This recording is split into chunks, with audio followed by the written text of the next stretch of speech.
Hello and welcome to a Crannog story in 10 objects. In this short series we're going to take you on a journey through our collections of Iron Age artefacts which are 2,500 years old.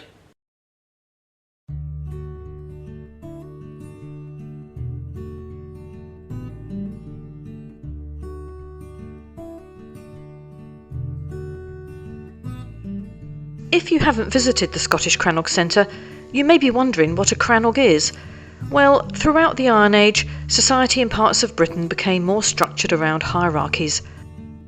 The population grew thanks to increased contact with the European continent, and a significant technological development came about when iron replaced bronze.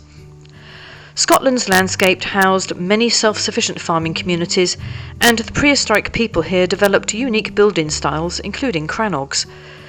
These were islands built at the edges of lochs. In some cases, a naturally occurring island in a loch would be used by the people, and this is also called a crannog.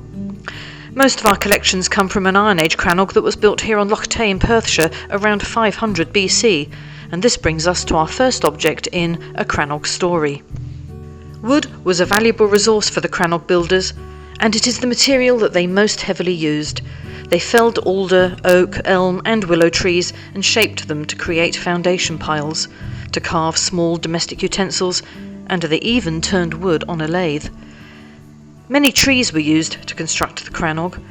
The foundation piles were driven into the loch bed in 3 concentric circles. Thinner layers were laid on top and secured with rope made from twisted hazel and willow. Dowels were also used to join the timbers. This solid framework became the floor of the crannog. More uprights were used for the roof structure, and the house was thatched with reed and bracken. Hazel was woven into hurdles, which were used as wall panels and interior partitions.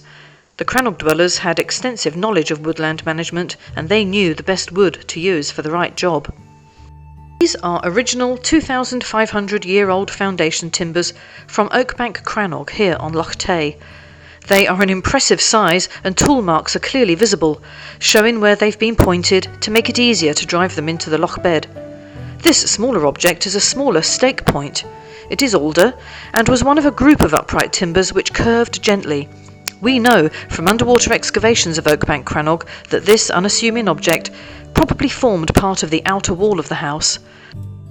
Being able to pinpoint the exact locations of objects is thrilling, and it gives us a glimpse into the skills, knowledge and construction techniques of the Iron Age crannog dwellers.